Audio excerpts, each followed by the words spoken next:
Okay, part two. So I was like, okay,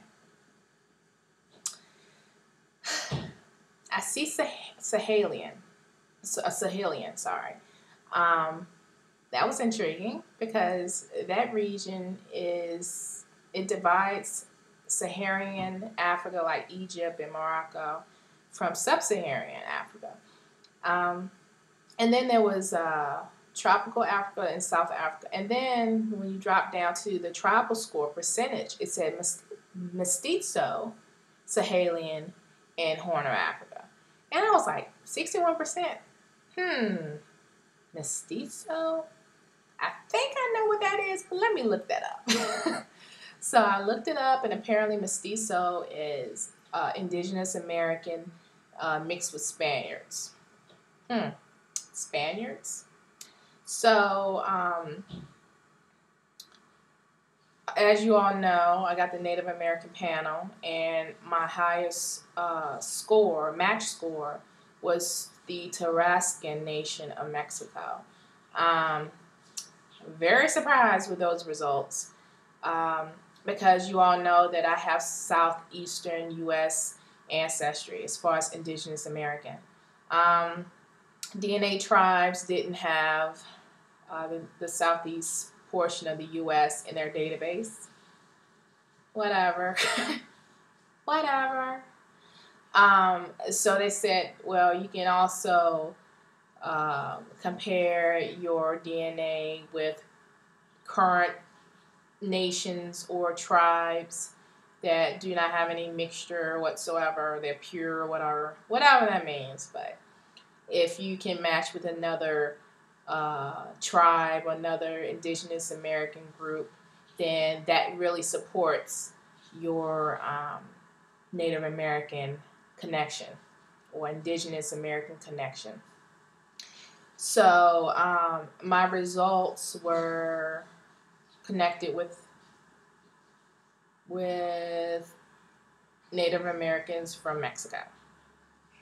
So, and then I did further information or further research, as you know, and apparently European contact that maybe those people, because there weren't any borders, they probably migrated north and south, east and west in the Western Hemisphere, and maybe that's how I have a connection with um, Mexico, I guess, with maybe migrating to the southeast. Now, I've read that the the eastern um, coast of the U.S. had a lot of contact with foreigners. So there probably was a lot of mixing going on before Columbus came or any other European came during the slave trade and discovery and all that. Some people say that Africans or sub-Saharan Africans probably was coming to the Americas um, for centuries prior to the Europeans coming. So, those statues in Mexico of features that look very African, big nose, big lips, broad faces and stuff. Maybe that was how they, I don't know, they saw Africans, and I don't know. So, long story short, when I was showing my results to a savvy genetic DNA specialist or whatever on the DNA Forum website, she pretty much was like, your results show that your ancient DNA makeup was mixed. And she was like, that's probably why your native population numbers, even though Tanzania was number one, but it was on the lower end. Where are the other connections? Something is missing. That's what I'm thinking. Why my numbers aren't as high as the African American sample on the DNA Tribes website. I mean, that person's numbers were like in the millions as far as their score. And their tribal score was like over 50% for a lot of the African countries, or sub-Saharan African countries. And I'm like, okay, I already know I got West African roots. That's not a surprise. Why are they so low? Hmm. Hmm. Again, they're not representing every population in their database. Hmm. Hmm. Makes you think, right? Where is my other ancestors? And then I'm like, why aren't there any European markers at all? At all on my results? I'm surprised. I thought at least one or two ancestors up in there, especially the Y chromosome, which, you know, men carry, that male line will be primarily European because of, historical facts that European men took advantage of the women, the blacks, slaves, had their way with them, or maybe they fell in love with them. I don't know. But it's mostly the men having their way with black women. So I'm like, okay, well, I think there was some whites somewhere in the mix. I don't know where, but I was surprised that no type of European was kind of showing up. And the lady was telling me, well, that mestizo, that's where the white is showing up.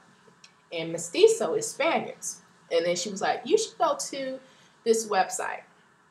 And I don't remember the website right now, but she was like, put in your results, which was part A. She was like, put in your results, and you'd be surprised at how your results match up with people of today. And there is one category which is labeled, and that is pretty much like the Americas, Asia, Africa, Europe. Okay, like the main ones. And then mix was where a lot of mixing and moving around was going on, mixing races. And then all meaning the mixed races and the labels. And it literally showed you a map of the migration that your ancestors, from point 1 or whatever to point 10. Let's just put it this way. The people that had their samples in whatever database from that website, every category, mixed, labeled, and all, there was someone who DNA matched up with my 100% ranking. Now, of course, my DNA is like a fingerprint. No one else has the exact DNA, but really, really close. That means I got a cousin, a distant cousin, and we pretty much share the same ancestors, like really, really share the same ancestor. And it was Madrid, Spain. Number 1, Spain. And remember I talked about Equatorial Guinea, which is in Africa, in the tropical section of West Africa. And again, I can't right now figure out which ethnic group. There are Spaniards, meaning not mixed with African, living in Equatorial Guinea. And there are Ecuadorian Guineans that are living in Madrid, Spain right now, that may or may not be mixed with Spain or Spaniard. They may be, sub-Saharan black, not mixed, or they could be Spain, not mixed, but from Equatorial Guinea. So that might be their nationality, but they're just living in Madrid, Spain. I don't know. But it's in Equatorial Guinea, Madrid, Spain. So somebody out there is really, really close in genetic markers with me. We're related. And they're in Spain.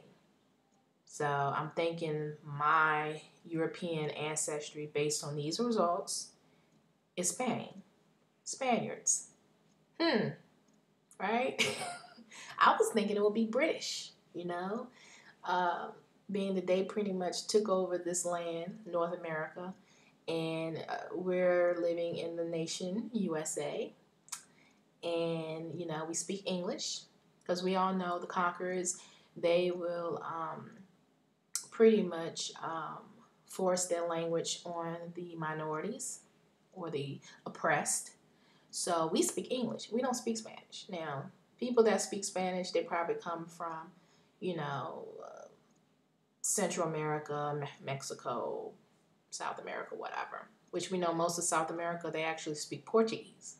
But anyway, I was very surprised that the European in my genetic makeup was Spaniards and Portuguese, maybe? Oh, Cape Verdeans. I did more research, and apparently the Portuguese, they were taking indigenous Americans, yes, indigenous Americans from the East Coast. I'm thinking, if I'm not mistaken, I think they were taking them from, I want to say maybe Rhode Island, Connecticut, Massachusetts, one of those states. They were taking indigenous Americans to Cape Verde, again, the Guinea-Bissau people, to work that land as slaves. So there weren't just Africans there from Guinea-Bissau. There were actually indigenous Americans also from, the North American continent on that island.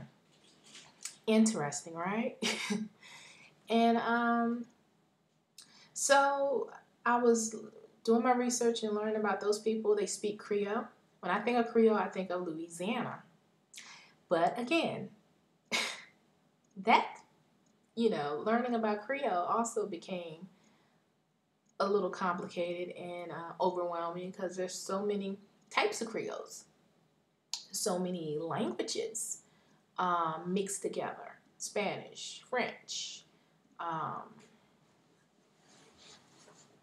and whatever indigenous language there was, they mix it all together.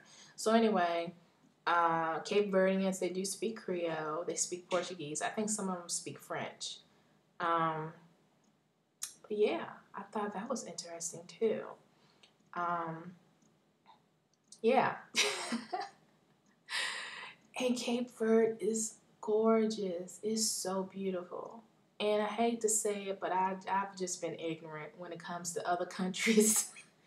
And when I found out about Cape Verde, I'm like, oh, Cape Verde? And then when I just did more research about it, it's just beautiful islands. There are 10 islands, and, the people that live there are just absolutely beautiful, They're Guinea-Bissau descendants of the slave trade living there. Also, you have some Portuguese people living there, but they're a minority. And then you have the two races that mix together with other stuff. There's, I think it's 70% of those people living there, mostly mixed folks. Mesticos or something.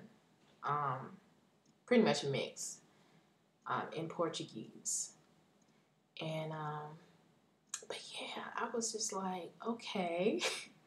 I thought I was going to get a simple answer, simple results back, but very, very generic. And I see I'm going to be spending some money to continue the search, and also to narrow it down more with the ethnic groups. And I want to do that in the near future, maybe next year, tax season, whatever. But for all the naysayers about, oh, I probably don't have no Native American and blah, blah, blah, blah. You know what? Blood doesn't lie. It doesn't. But apparently I have 1/4 indigenous blood in my veins. So, but to be continued. Bye. Blessings.